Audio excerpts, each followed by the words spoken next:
अगर आप अपने इंटरनेट की स्पीड को इंक्रीज़ करना चाहते हैं तो इस वीडियो को कंप्लीट वॉच करें। इसमें मैं आपको कुछ ऐसी सेटिंग्स बताऊंगा जिससे आप के इंटरनेट की स्पीड जो है वो डबल हो जाएगी, यानी कि फास्टर हो जाएगी। तो चले वीडियो को शुरू करते हैं। सर्च में आएंगे, सर्च में आने के बाद यहाँ पर टाइप करेंगे एडिट। तो जैसे हम एडिट टाइप करेंगे तो एडिट ग्रुप पॉलिसी पर हम क्लिक करेंगे तो इसका डायलॉग बॉक्स हमारे पास ओपन हो जाएगा। जैसे इसका डायलॉग बॉक्स हमारे पास ओपन होगा तो इसको हम थोड़ा सा सेट कर लेंगे ताकि हम चीज़ों को सही तरह से परफॉर्म कर पाएँ। तो यहाँ पर अगर हम देखें तो हमारे पास सेटिंग है एडमिनिस्ट्रेटिव की। तो यहाँ पर हम एडमिनिस्ट्रेटिव टूल पर क्लिक करेंगे और नेटवर्क के बटन पर डबल क्लिक करेंगे तो हमारे पास ये विंडो ओपन हो जाएगी। यहाँ पर हम फाइंड आउट करेंगे QS पैकेज शेड्यूलर, यानी कि QS पैकेज शेड्यूलर के ऊपर हम क्लिक करेंगे, यानी कि डबल क्लिक करेंगे तो इसका फोल्डर हमारे पास ओपन हो जाएगा। जैसे इसका फोल्डर हमारे पास ओपन होगा तो यहाँ पर लिमिट रिवर्सिबल बैंडविड्थ के ऊपर हम क्लिक करेंगे। तो बेसिकली इसकी हम यहाँ पर सेटिंग करेंगे। जितने भी हमारे सिस्टम में एप्लीकेशंस हैं वो इंटरनेट को यूज़ करते हैं और 80% तक यूज़ करते हैं, तो हम उनको डिसेबल कर देंगे। यहाँ पर हम इसकी वैल्यू को इनेबल करेंगे और यहाँ पर 80% को हम ज़ीरो पर टाइप करके अप्लाई कर देंगे और ओके करेंगे। तो जैसे ही ये करेंगे तो हमारे इंटरनेट की जो स्पीड है वो काफ़ी इंक्रीज़ हो जाएगी as compare to previous speed.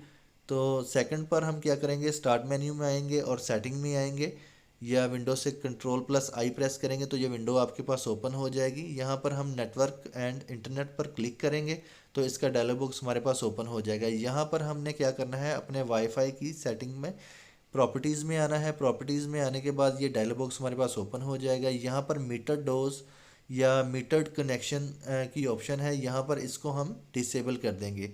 तो जैसे ही हम इसको डिसेबल करेंगे तो हमारा जो डाटा कनेक्शन है इसकी लिमिटेशन जो है वो डिसेबल हो जाएगी। तो सेकेंडली बैक करेंगे और यहाँ पर रिलेटेड सेटिंग में आएंगे और चेंज अडाप्टर पर क्लिक करेंगे तो इसका डायलॉग बॉक्स हमारे पास ओपन होगा। यहाँ पर हमने फाइंड आउट करना है वाईफाई और यहाँ पर इसकी प्रॉपर्टीज़ में आएंगे। इसके डायलॉग बॉक्स, जैसे ही इसका डायलॉग बॉक्स हमारे पास ओपन होगा तो यहाँ पर हम फाइंड आउट करेंगे IPv4।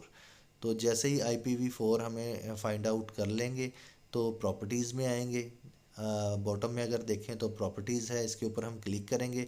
बेसिकली यहाँ पर हमने करना क्या है, यहाँ पर हमने जो भी हम DNS यूज़ कर रहे हैं उसको हमने कन्वर्ट करना है गूगल के DNS के साथ।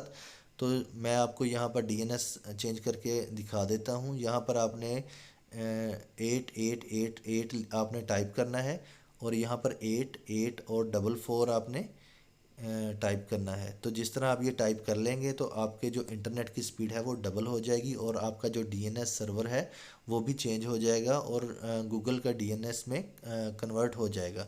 तो इस तरह आप इसकी सेटिंग करके अपने इंटरनेट की स्पीड को बढ़ा सकते हैं। तो जैसे ही आप इसके ऊपर क्लिक करेंगे तो आपके पास विंडोज़ नेटवर्क डायग्नोस्टिक का डायलॉग बॉक्स ओपन हो जाएगा। तो ये ऑटोमेटिकली एक बार डायग्नोस्टिंग करेगा कि इंटरनेट में कोई प्रॉब्लम तो नहीं है। तो जैसे ही इसका डायलॉग बॉक्स अपनी डायग्नोस्टिंग कर लेगा तो आपने क्या करना है, इसको क्लोज़ करना है और क्लोज़ करने के बाद अपने PC को रीस्टार्ट कर देना है, यानी कि अपनी विंडोज़ को रीस्टार्ट करना है।